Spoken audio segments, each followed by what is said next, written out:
Bueno, qué hermoso tiempo de alabanza que hemos tenido, ¿verdad? Realmente muy reconfortante, es hermoso poder celebrar la persona del Señor con tanta convicción, gracias amigo, con tanta seguridad de lo que significa Dios para nuestras vidas. Es una alegría poder estar compartiendo, conocerles, disfrutar de su amabilidad, de su cordialidad. Es muy hermoso para nosotros. Venimos de una ciudad donde hay tanta densidad poblacional que genera un nivel de indiferencia a veces a la cual uno se va acostumbrando y naturalizando, que hasta el saludo ya se pierde, ¿no? Así que para nosotros es una alegría poder compartir con ustedes y disfrutar de su amabilidad y su cordialidad. Bueno, ayer les contaba un poco que lo que Dios puso en mi corazón preparar para esta serie de mensajes que me encomendaron tomar, tiene la forma a través como de una especie de chequeo general, hacer un reseteo de nuestras vidas y de la iglesia, con mucho temor de Dios, sin ningún tipo de soberbia, invitarles a algo que el Señor me invitó a mí en lo personal mientras me estaba preparando, hacer una revisión de algunas cosas, de lo personal y a nivel iglesia. Y el Señor me llevó a pensar en lo personal, en cuestiones de dominio propio. Ayer vimos el dominio propio en el carácter, en el manejo de las relaciones con las personas. Hoy vamos a pensar la cuestión del dominio propio en la intimidad, en lo personal. Mañana tal vez miremos cuestiones de dominio propio en los proyectos. Y también vamos a mirar algunos conceptos de iglesia y renovar visión de iglesia, visión de la palabra, visión de la prédica, del evangelismo que hacemos.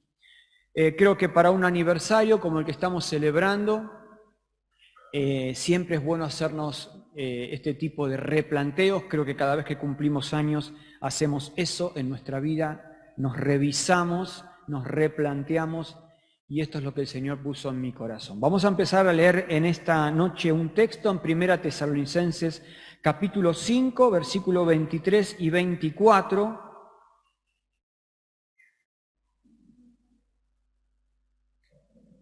Para enfocarnos en algo de lo que vamos a mirar hoy. Es un texto que tal vez conozcan, y si no lo conoces, es un texto que es muy importante.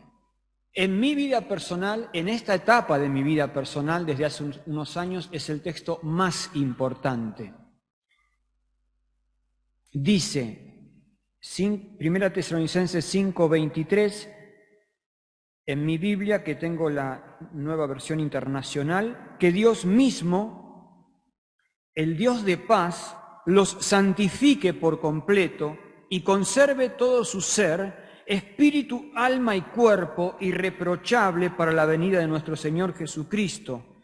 El que los llama es fiel y así lo hará. Este texto es muy importante porque nos presenta una cosmovisión del ser humano, del creyente concretamente, muy amplia, muy integral. Hoy la psicología y las carreras humanísticas utilizan el concepto de lo holístico, de lo integral, de lo que tiene que ver con todo.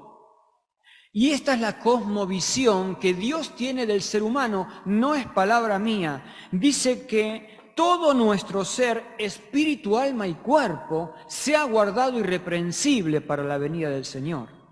Así que yo veo acá un Dios comprometido e interesado con todo tu ser y con todo mi ser. Al Señor le importa lo espiritual, pero le importa también lo que tiene que ver con el alma, con los pensamientos, con los sentimientos, y al Señor le importa también nuestro cuerpo. A veces a nosotros no nos importa, pero a Dios sí le importa. A veces nosotros hacemos una especie de humanidad medio desproporcionada, desequilibrada, donde parece que lo único y lo más importante es todo lo que pasa en el plano espiritual. Y está bueno que le des mucha prioridad a eso, pero es un problema si eso es con un divorcio de todas otras áreas de la vida que parece que vamos desatendiendo y descuidando, porque a Dios no le gustan las cosas así. Él dice, todo vuestro ser, espíritu, alma y cuerpo, sea guardado. Y el versículo 24 dice, como una especie de firma de Dios en un cheque en blanco, fiel es el que os llama, el cual también lo hará. Hay un compromiso y un respaldo de Dios con toda tu vida, con todo lo que le está pasando a tu vida. Quiero decirte en esta noche, para que, como preámbulo y preparatorio de lo que vamos a pensar hoy, que al Señor le está importando en este momento lo que le pasa a tus pensamientos. Tal vez vos te sentís aturdido, aturdida, congestionado, congestionada con tus pensamientos, te preocupan las cosas que pensás.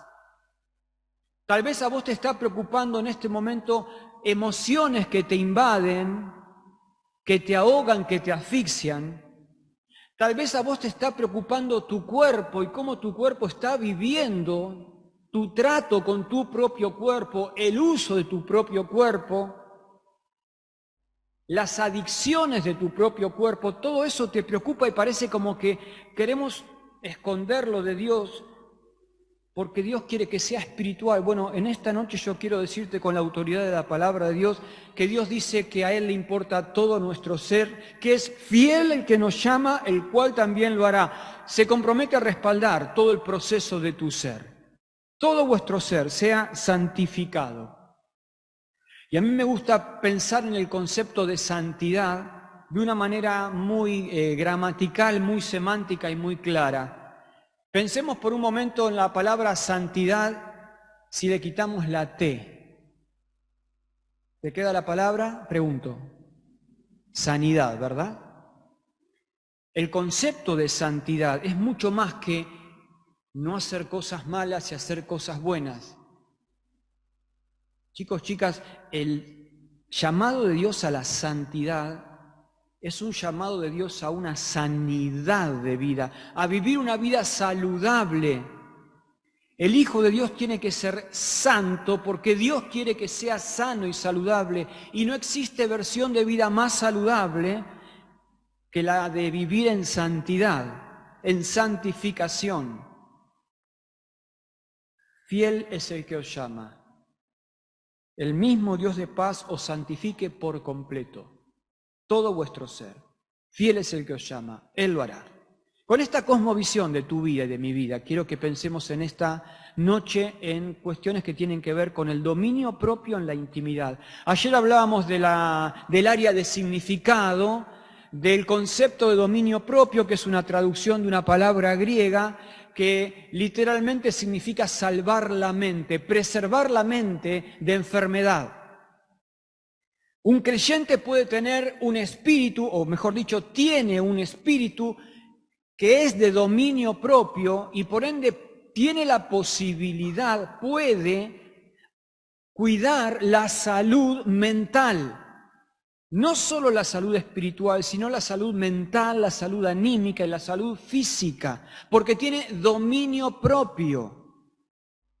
Y hoy vamos a pensar en la cuestión del dominio propio que necesitamos para cuestiones que tienen que ver con nuestra vida de intimidad. Yo me quiero enfocar en la ansiedad concretamente en esta noche, como un universo que vive dentro nuestro y que es típico y propio de la adolescencia, en realidad de toda la vida, pero en la adolescencia toma formas tal vez más patológicas o más clínicas. Soy consultor psicológico, trabajo mucho con la adolescencia y con la juventud. En mi consultorio vienen muchos adolescentes cristianos, muchos jóvenes cristianos, y yo veo como un denominador común la ansiedad como algo que lleva a que el adolescente y el joven sufra mucho durante esos años. Si bien la ansiedad es algo constitutivo del ser humano y en realidad es algo que forma parte de cualquier especie viva, los animales también tienen ansiedad. La ansiedad es como un estado anímico de respuesta a situaciones de riesgo.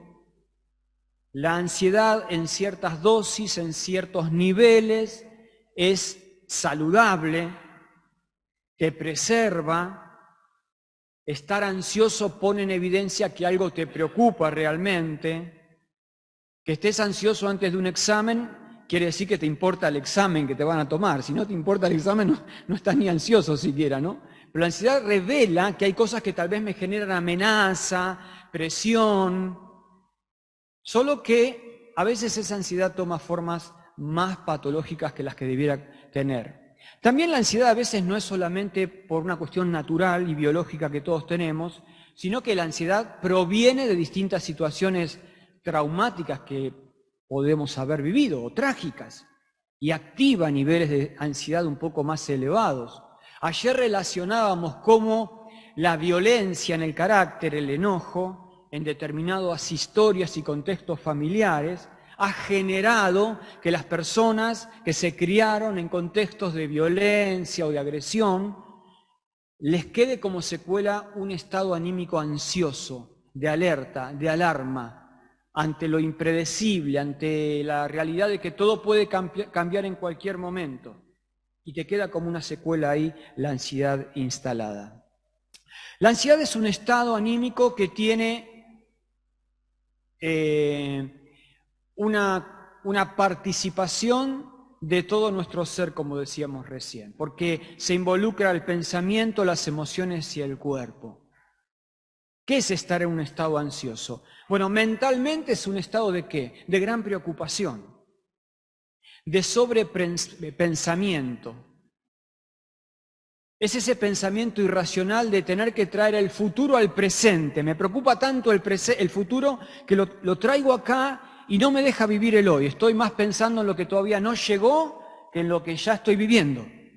Mentalmente en la ansiedad estamos así, muy atribulados, con mucho sobrepensamiento, con mucha preocupación. En el plano emocional, la ansiedad nos hace estar con tristeza, con angustia, con una sensación de vacío. Hay lágrimas, hay llanto. Y en el estado físico, la ansiedad nos produce una gran tensión, una no relajación. En las versiones más graves de ansiedad hay ataques de pánico, hay temblores, hay agitación, hay palpitación, pero todo el ser se involucra cuando estamos ansiosos. Ahora, si bien la ansiedad es como una especie de concepto moderno que la psicología estudia mucho, y la ansiedad es una de las problemáticas más comunes que tienen las personas hoy, de hecho de los 7.000 millones de habitantes, se presume que 4.000 millones de habitantes consumen o consumieron algún ansiolítico en algún momento, y este es un número alarmante. Si bien esto es algo muy de la actualidad, nosotros tenemos la bendición de tener en la palabra de Dios siempre las cosas con anticipación. Y si es un concepto actual, en realidad no es un concepto extrabíblico. Miremos dos textos solamente para encontrar ahí la palabra ansiedad y buscarle el área de significado. Filipenses 4, 6 al 7. Ayer pedí colaboración para que el que lo quiera leer lo haga y otra vez vuelvo a hacer lo mismo. Si alguien lo quiere leer con voz fuerte, clara y lento, por supuesto, dale.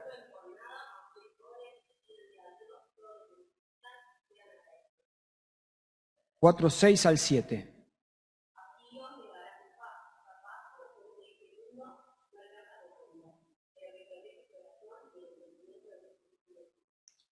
Muy bien, no se inquieten por nada, no se preocupen por nada.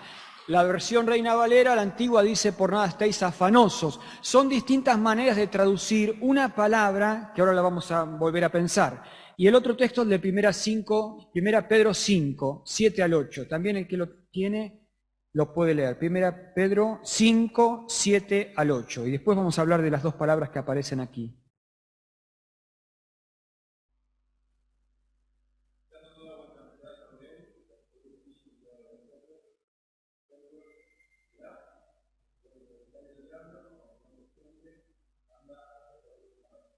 Bueno, ese es un texto muy importante porque ahora lo vamos a desarrollar. Echando toda vuestra ansiedad. Esta es la palabra ansiedad que aparezca en el lenguaje bíblico es bastante modernoso, aunque la pone ya la versión 1960. Es un concepto muy actual de la psicología. Pero la palabra en sí, o las dos palabras que aparecen acá, es merimna y meteorosimai. No importa el griego acá, pero importa el significado. La palabra merimna, que leíamos ahí en el pasaje de Filipenses, quiere decir atraído en distintas direcciones. Atraído en distintas direcciones.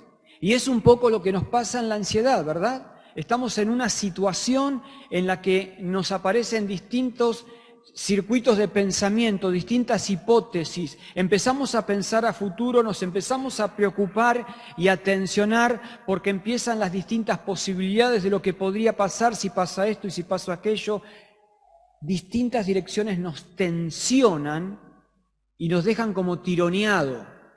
Está buena la palabra que aparece aquí, que usaron los escritores bíblicos inspirados. Y la otra palabra, meteorosimai, obviamente viene de meteoro. Y fíjate la ilustración, ¿no? Como un meteoro que va suspendido en el aire a gran velocidad y que parece que nada lo va a frenar hasta que no se estrelle con algo. En la ansiedad estamos así, parece que vamos a una velocidad que no podemos parar con nuestro flujo de pensamiento, muy tensionados, muy exigidos y sufriendo en la ansiedad muchísimo. Ahora, en la adolescencia y en la juventud,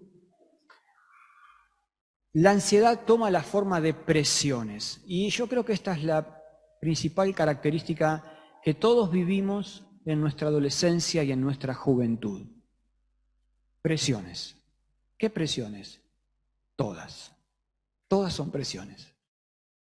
Nos presiona el estudio, nos presiona el futuro, nos presiona nuestra casa, nuestra familia, nuestros padres, tu hermano, tu hermana.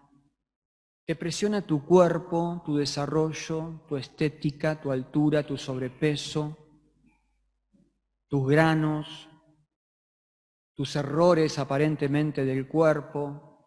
Te presiona la sexualidad de una manera impresionante, la sensación de que tal vez se está viviendo la sexualidad de una manera tan distinta como vos te parece que hay que vivirla.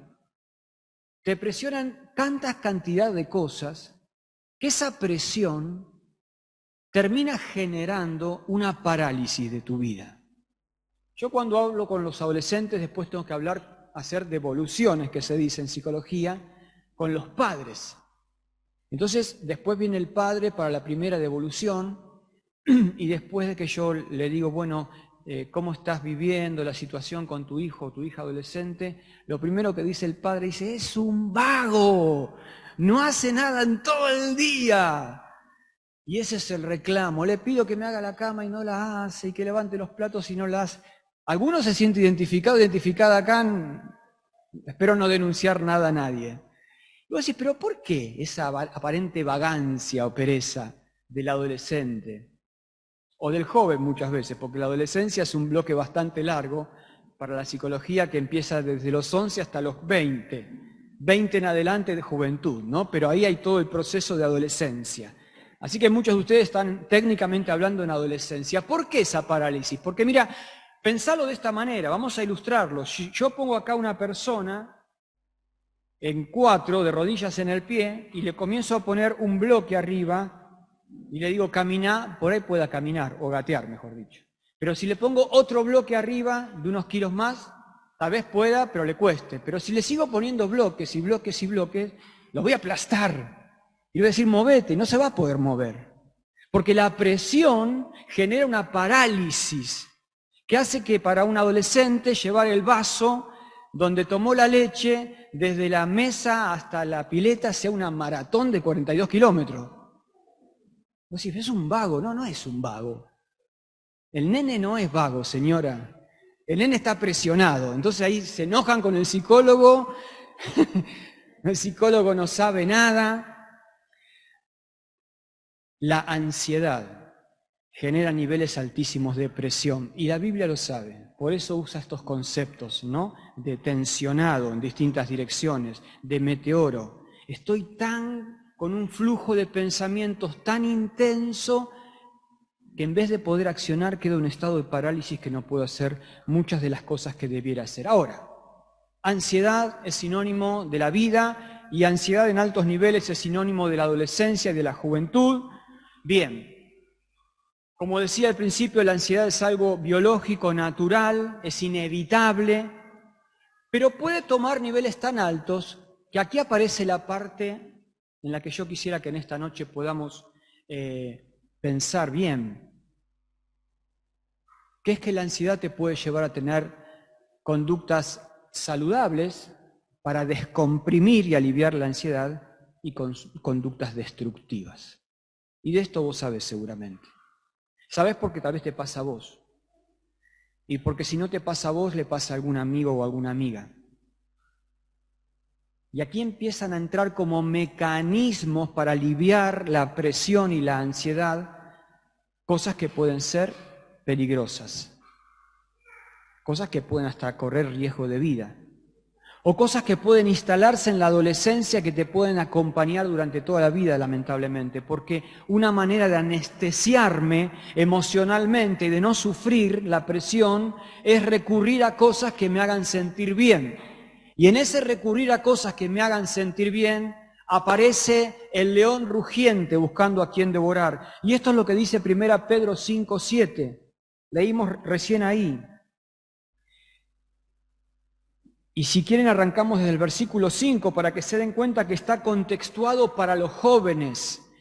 Empieza diciendo Pedro: asimismo, jóvenes, sométanse a los ancianos, revístanse todos de humildad en su trato mutuo, porque Dios se opone a los orgullosos, pero da gracia a los humildes. Y le sigue hablando a los jóvenes Pedro: humíllense pues bajo la poderosa mano de Dios, para que Él los exalte a su debido tiempo. Y le sigue hablando a los jóvenes, porque les va a hablar de la ansiedad. Depositen en Él toda ansiedad, porque Él cuida de ustedes.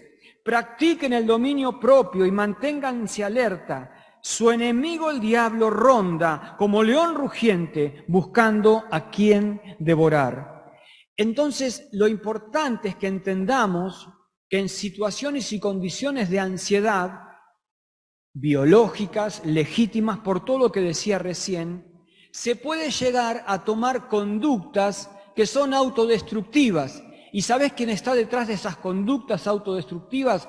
El león rugiente buscando a quien devorar. Está muy buena esta ilustración, porque está tomada de una escena propia de ansiedad. Cuando el ciervito está comiendo pasto y tomando agüita muy tranquilo ahí en la pradera, de repente el león escondido tras los arbustos hace ¡wow! ¿Qué hace el león con eso? Meter torrentes de adrenalina en ese ciervito que se muere de miedo por ese rugido del león y va a quedar paralizado. Va a salir corriendo, pero no va a salir corriendo de la misma manera como si corriera carreritas con el ciervito amigo.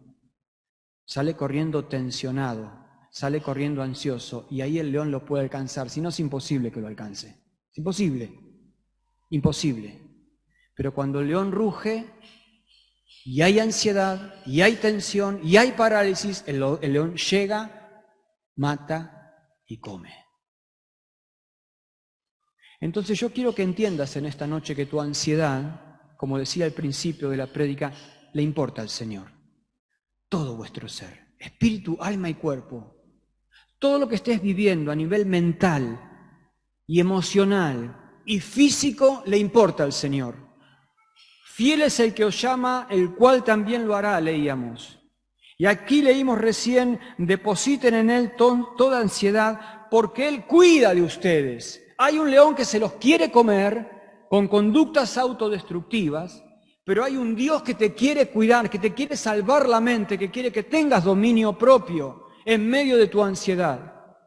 Y si tal vez tu ansiedad te está llevando a tener conductas como cortarte, como tener un trastorno de alimentación, de comer exageradamente para canalizar la ansiedad o no comer nada para canalizar la ansiedad, que si la ansiedad te está llevando a tener consumos de diferentes formas, que si tu ansiedad te está llevando a tener fobias sociales, que si tu ansiedad te está llevando a ser abandónico con tu vida, con tus proyectos, con tus planes, con tus estudios, con tu trabajo, que si tu ansiedad te está volviendo irritable, peleador, combativo, combativa, todas estas conductas autodestructivas, quiero decirte que son parte del león que te quiere comer, que te quiere destruir y que el Señor te quiere cuidar y te quiere preservar de eso. Amén. Pero está en vos y yo que entendamos que para la ansiedad podemos hacer algunas cosas. No te enojes con tu ansiedad, no te veas enfermo con tu ansiedad, pero sí pedirle al Señor que te dé luz para entender que no es el proyecto de Él que vivas en una ansiedad enfermiza y patológica. Este pasaje nos dio el concepto de un Dios que nos quiere cuidar. Ocurre algo realmente decisivo a partir de la adolescencia. Recién cuando contábamos el testimonio con Norma acá, yo vengo de familia cristiana y nací adentro de una Biblia y con una familia hermosa y nunca ningún problema. Y vos desde los 0 años hasta los 10, 11 años vivís dentro del torrente de la vida cristiana y sos cristiano como por inercia parece, ¿no? Aunque yo acepté a Cristo, mi corazón claramente a los 8 años. Pero cuando empieza la adolescencia, empezás a ser consciente, plenamente consciente de lo que significa vivir. Y empezás a hacerte cargo plenamente de que hay cosas que ahora no dependen de mamá y de papá, sino que dependen de mí. Ahí es donde se empieza a activar la ansiedad. Por eso la ansiedad es algo biológico. El punto clave acá es entender que esa ansiedad inevitable, constitutiva, biológica, te puede llevar a tomar 2 caminos. El camino de canalizar la ansiedad de una manera patológica o el camino de entender que la ansiedad es ni más ni menos que la manera de empezar a descubrir a Dios en mi vida. ¿Entendiste esto? La adolescencia es la etapa en la cual empezás a entender que para tu ansiedad puedes tomar caminos equivocados o que la adolescencia es la manera, la ansiedad es la manera de aprender a encontrar a Dios en mi vida. Por eso el texto que leímos dice, depositen en Él toda ansiedad. La Reina Valera decía echando, arrojando. Es una acción enérgica de deliberadamente despojarme de algo que tengo y empezar a ponerlo en el Señor. Como ilustración yo quiero que pensemos, como les decía ayer en el mensaje, también en Nehemías. Quise usar Nehemías ayer y vuelvo a usar Nehemías hoy. Casi todos conocemos la historia de Nehemías. Y si no la conoces, te la resumo rápidamente. Fue alguien que fue llevado cautivo siendo muy niño, siendo bebé, a una tierra extranjera, por un imperio muy grande, y que se crió en una tierra extranjera, pero que pudo en esa tierra extranjera, como cautivo igual, como esclavo, encontrar un muy buen trabajo, Nehemías. Quedó trabajando como copero del rey o como secretario del rey, un puesto de mucha confianza y de mucha importancia. Pero en determinado momento vino una comitiva de la tierra que había sido esclavizada y arruinada por la invasión. Vino una comitiva al imperio donde estaba Nehemías y Nehemías, por curiosidad, le pregunta, ¿cómo está la tierra de mis padres? ¿Cómo está la tierra donde yo nací? ¿Cómo están la gente de aquel lugar? Y el reporte es que todo estaba muy mal. Nehemías en ese momento se conecta con una realidad. Él estaba muy bien, con un muy buen empleo, sin ningún problema, pero su tierra natal y su familia natal estaba muy mal. Y en vez de hacer oídos sordos y pensar en otra cosa, Nehemías hace cosas. ¿Qué te parece si las leemos rapidito y con esto vamos terminando? Si querés podés buscar ahí en Nehemías, capítulo 1.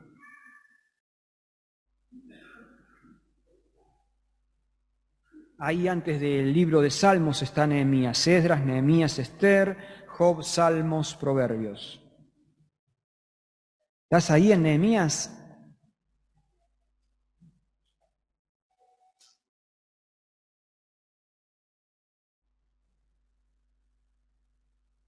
Y vamos a leer ahora el momento exacto en el cual llega esta comitiva y le cuenta a Nehemías: Nehemías, estamos muy mal en tu tierra natal. Y dice capítulo 1, versículo 4, al escuchar esto, al escuchar esta noticia, esta información, me senté a llorar, hice duelo por algunos días, ayuné y oré al Dios del cielo, y después aparece toda la oración que hizo.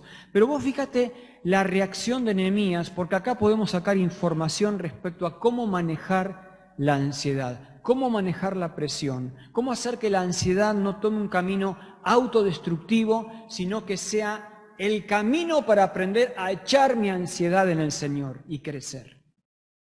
Dice que Nehemías, cuando escuchó la noticia, se sentó a llorar, hizo duelo por algunos días, ayunó y oró al Dios del cielo.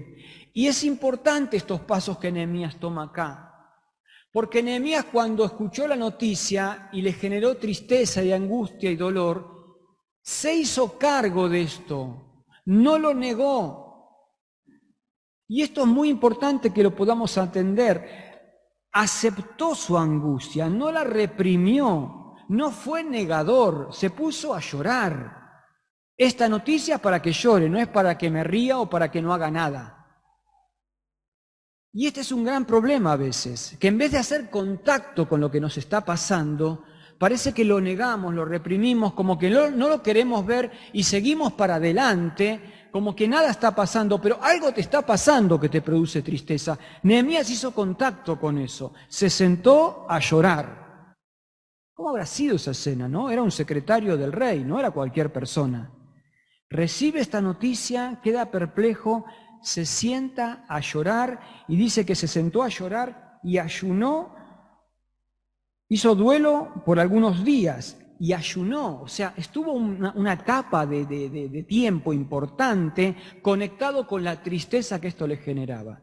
El primer paso para manejar la ansiedad de una manera saludable es hacer contacto con la tristeza que te genera la cosa y la preocupación que te genera la cosa. No la niegues, no la reprimas, hacete cargo. Aceptá que esto está pasando, no es pecado. No hay que ser negador. Pero el segundo paso inmediatamente es que dice que ayunó y oró al Dios de los cielos. Se sentó, se puso a llorar y comenzó a orar. Y aquí es donde creo que es el punto de partida en el que puede empezar a haber un cambio en tu vida. Un cambio real como hijo de Dios, como hija de Dios. Empezar a hacer de la oración un ejercicio mental, emocional y espiritual en el que yo desarrollo la capacidad de que esta preocupación puedo conseguir depositarla en el Señor. No es un orar como decir, bueno, oro a la mañana y oro a la noche, Padre nuestro que estás en... mecánicamente. Hay que orar, bueno, oro. Sí, yo oro, sí. Tuve una oración hoy a la mañana, tuve una oración a la noche. No es ese el concepto. Es entrar en un diálogo, en una lucha interna, en un trabajo, en un ejercicio en el cual desarrollo la capacidad de que esto que me preocupa muchísimo, que me genera presión, que me paraliza, que me enferma, que me hace tomar conductas autodestructivas, hoy elijo empezar a aprender a hacer un ejercicio de la oración. Ahí, chicos, es donde empieza la comunión con Dios. Ahí es donde empieza el crecimiento. Ahí te empezás a enamorar del Señor. Ahí empezás a querer vivir para Él. Cuando entendés que las presiones que te empiezan a aparecer en tu adolescencia no son una tragedia, son un camino, son un combustible que me puede hacer aprender a vivir a Dios en mi corazón y en mi vida. Esto te pasa en la adolescencia y en la juventud.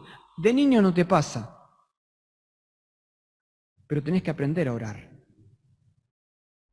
No estoy diciendo tener oración de 10, 15 o 20 minutos, sino el clima, el espíritu de lo que significa hablar con Dios, dialogar con Dios y contarle lo que te está pasando.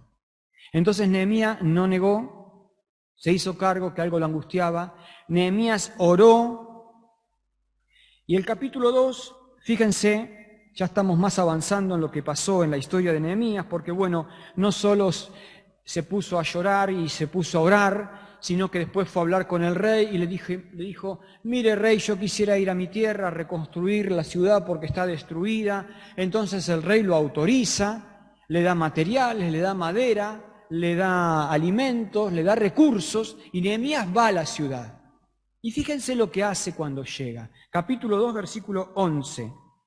Dice que, Nehemías 2:11, 3 días después de haber llegado a Jerusalén, porque imagínense que ese viaje era un viaje larguísimo de muchos días, tuvieron 3 días descansando tal vez, pero después de que descansaron, 3 días después de haber llegado a Jerusalén, salí de noche acompañado de algunos hombres, pero a ninguno de ellos le conté lo que mi Dios me había motivado a hacer por Jerusalén.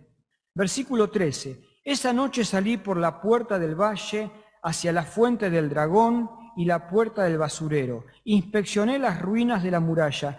Y sigue describiendo todo el recorrido que hizo Nehemías allí, hasta el versículo 15, que termina diciendo, al final, subí por el arroyo mientras inspeccionaba la muralla, finalmente regresé y entré por la puerta del valle. ¿Por qué quise leer esto?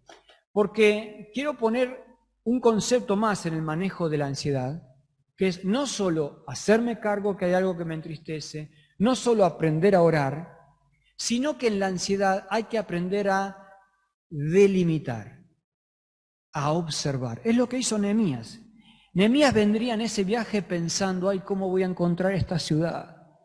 ¿Cómo debe estar todo?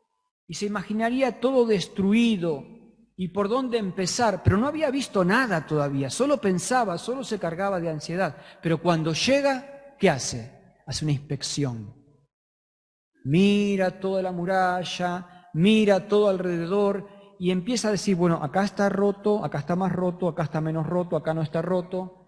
Hace un trabajo de delimitación, de observación de lo que pasa y de lo que no pasa.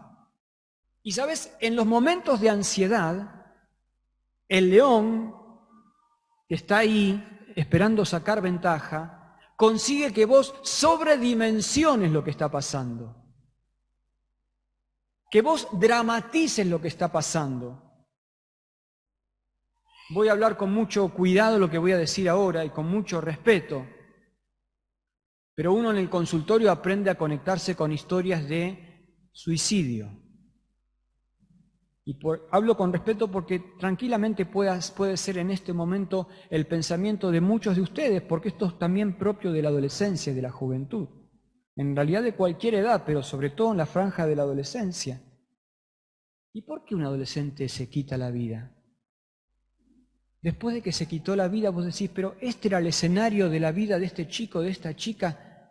¿Qué era lo trágico? ¿Qué era lo tan terrible? Bueno, tal vez no era tan trágico y tan terrible para vos que estás afuera. Pero para ese chico y para esa chica, el estar dentro del problema le generaba un sobredimensionamiento, una dramatización que lo ahogó, que lo asfixió y que pensó que la única manera de librarse era quitándose la vida. Y si no es quitándose la vida, es haciendo cosas de las cuales también te arrepentís el día de mañana. ¿Pero por qué?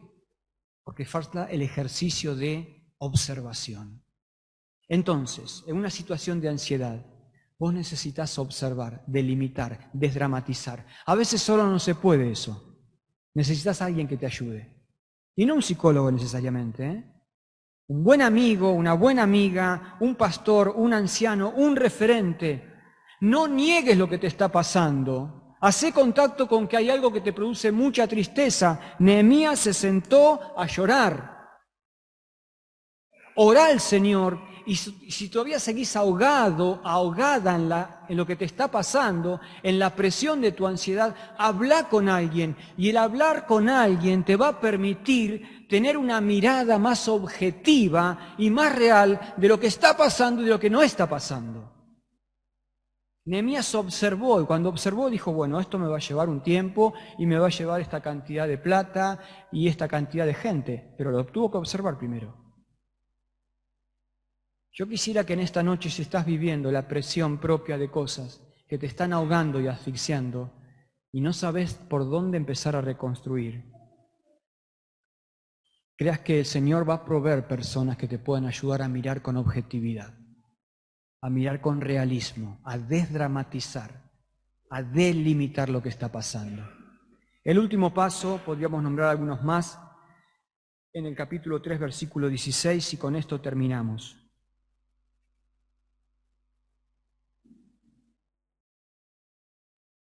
Empieza a describir cómo Nehemías toma decisiones. Nehemías, hijo de Azbuc, gobernador de una mitad del distrito de Bet-Sur, reconstruyó el siguiente tramo hasta el lugar que está frente a los sepulcros. El versículo 17 dice, el sector que sigue lo reconstruyeron los levitas. Y empieza a hacer una lista de cómo empezó Nehemías a organizar el trabajo para que se reconstruya aquella muralla. Y ese sería el último paso en el manejo de la ansiedad. La decisión, la acción, el pragmatismo. Empezar a tomar decisiones concretas con lo que te está pasando. Accionar, activar. Y mira, a veces no sabes por dónde empezar, qué es lo que hay que hacer. ¿Sabes por dónde hay que empezar cuando la ansiedad te paraliza? Cuando la ansiedad sentís que te está enfermando los pensamientos, los sentimientos y hasta el cuerpo. Si no sabes qué vas a hacer y qué podrías hacer, lo que podés hacer y lo que tenés que hacer es actividad física. Y vos decís, no me parece un consejo bíblico para una reunión de jóvenes, pero yo por la experiencia clínica te digo, al menos empezá a mover el cuerpo. Si no sabés cómo vas a hacer para solucionar tal o cual problema, salí de la parálisis, salí del estado de estático, porque eso es lo que el diablo quiere. Ahí él puede sacar mucha ventaja. Empezá a entrenar físicamente lo que puedas y como puedas, pero empezá a mover tu cuerpo. En ese movimiento de cuerpo se empiezan a activar un montón de hormonas y de neurotransmisores que te pueden ayudar a salir adelante y a empezar a tomar decisiones. Pero hacé algo con tu cuerpo, movete. No te quedes en el estado de parálisis. Entrená o salí a correr o salí a caminar o salí a andar en bicicleta o lo que puedas hacer, pero movete, move el cuerpo. Y el Señor te va a empezar a dar ideas, te va a empezar a dar soluciones de cosas que podés empezar a hacer, porque la praxis, la solución, la acción, que es lo que hizo Nehemías, es lo que hizo que se reconstruya la muralla. Escombros que habían estado 70 años ahí amontonados y juntando pasto. Vino Nehemías y dijo, muchachos, manos a la obra. El mismo Nehemías que había estado llorando, que había estado ayunando, que había estado orando, en un momento accionó. Y esos escombros, 70 años amontonados, en 52 días ocuparon su lugar.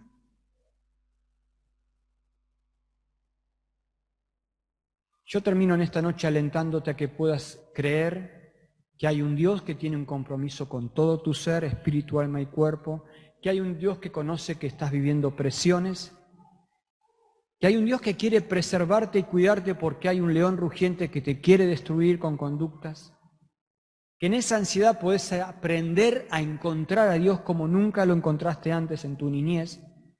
Ahora es la oportunidad, este es el escenario en el cual vos podés empezar a hacer un diálogo edificante de tu vida con Dios, a aprender lo que significa orar realmente y empezar a accionar. Puede que nadie conozca tu realidad. Yo siempre ilustro esto de la siguiente manera. Imaginemos que hay alguien que cayó en un pozo muy profundo. Y yo puedo ir a la boca de aquel pozo y ver a alguien que está caído en ese pozo y le puedo decir, mirá, salí de ahí, acá adelante, acá arriba yo te espero, acá arriba está todo muy bien, salí de ese pozo, no te quedes. Y esa persona tal vez no salga. Entonces yo puedo venir y traer una escalera y hacer que esa escalera llegue al fondo del pozo y decirle a esa persona, subí por la escalera, yo te espero acá arriba, acá está todo bien, te ayudo con mi escalera. Y puede que esa persona tampoco salga de ese pozo. Pero si yo bajo por esa escalera y me siento al lado del que está en el fondo de ese pozo y entiendo y comprendo lo que significa estar ahí en ese pozo de esa persona, es probable que esa persona, acompañada por mí, pueda subir la escalera. Tener este tipo de ayudas en determinados momentos de la vida es casi imposible.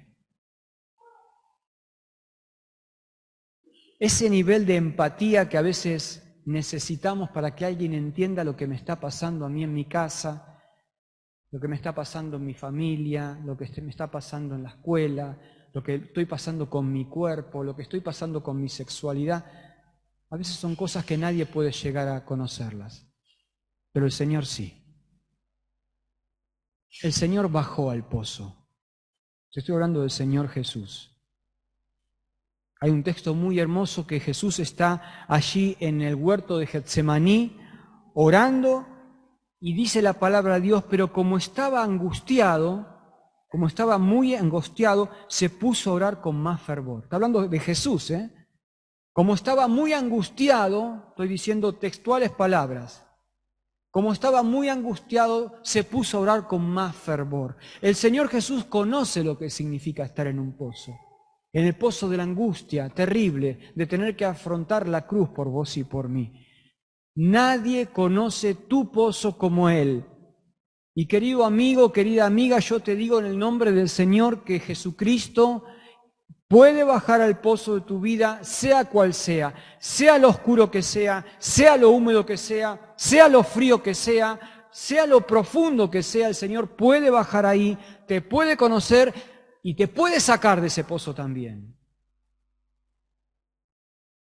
Está en vos en que aprendas a hacer de que tu ansiedad, en vez de ser un pozo que te hunde cada vez más, sea un trampolín al que saltes a una comunión con Dios muy hermosa y muy edificante para tu vida. ¿Conoces a Jesucristo como Salvador? Si no entendés de lo que estamos hablando, de un Jesucristo que puede estar en el pozo, este es un fin de semana muy especial. Vos no podés irte de este fin de semana, de este lugar, sin entender lo que significa tener a Cristo en la vida. El Cristo que murió en la cruz por mis pecados, que nos cansamos, mejor dicho, no nos cansamos, disfrutamos de cantar recién, letra tras letra, celebrando a un Jesucristo que en la cruz pagó con mis pecados para darme vida eterna. Y cada uno de los que estamos aquí disfrutamos de tener a Cristo en nuestro corazón, ayudándonos en nuestros dolores, en nuestros sufrimientos, en nuestras presiones, en nuestras ansiedades y librándonos de la tragedia. Si no conoces de este amor de Jesús, si no conoces la experiencia de tener a Cristo en tu corazón, vos tenés que hablar de esto. Yo estoy disponible aquí, me voy a quedar unos días más y me encantaría que podamos hablar. Ayer lo dije, vengo más que para dar mensajes acá. Siempre que el Señor me da la oportunidad de tomar algún campamento, alguna conferencia, digo lo mismo, no te quedes con las ganas de hablar algo personal, particular que estás viviendo, para poder guiarte a Jesucristo y entender lo que Cristo puede hacer en tu vida y que es el único que lo puede hacer. Hermanos, que el Señor le bendiga y os ayude a entender que hay un Dios comprometido con una santificación, con una santidad, que es sanidad, que es una vida saludable para Él. Amén. Dios les bendiga.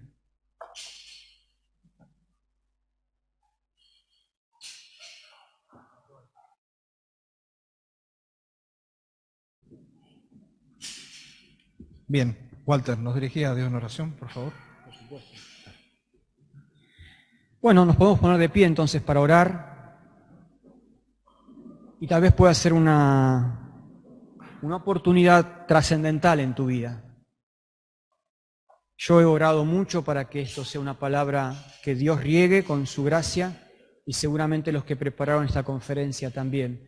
Así que yo te invito a que cierres los ojos ahora, ahí en el lugar donde estás, y que te conectes en este momento con Dios de una manera especial. Tal vez sea la primera vez que lo vayas a hacer así, pero que creas que el Señor está cerca tuyo en este momento escuchando tu oración sincera.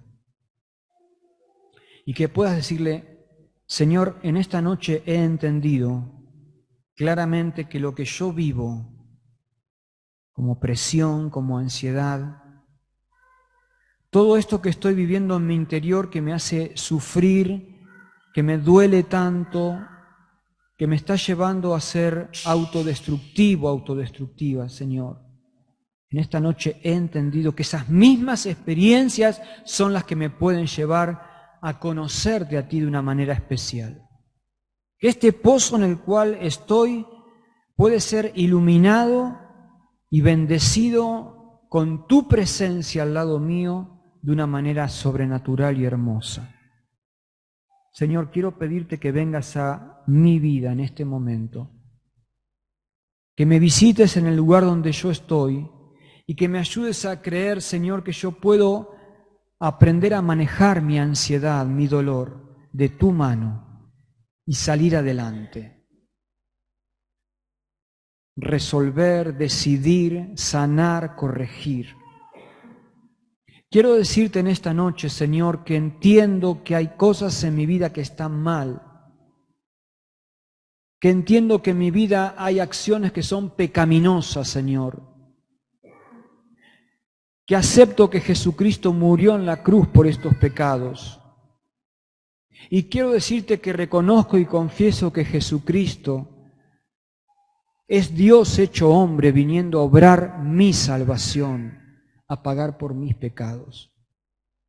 Señor, yo me quiero encontrar contigo de una manera especial. Y esta es la noche, Señor, en la cual yo resuelvo escaparme de las garras del león que me está destruyendo y dejarme cuidar por ti. Te lo digo en el nombre del Señor Jesús, mi Salvador. Amén. Alguien tal vez ha tenido una oración así especial, distinta en esta noche y me lo quiere decir manifestando, levantando su mano para que podamos hablar después con toda confianza, sin vergüenza. Alguien ha orado así, diciéndole: Señor, yo te quiero conocer de una manera especial.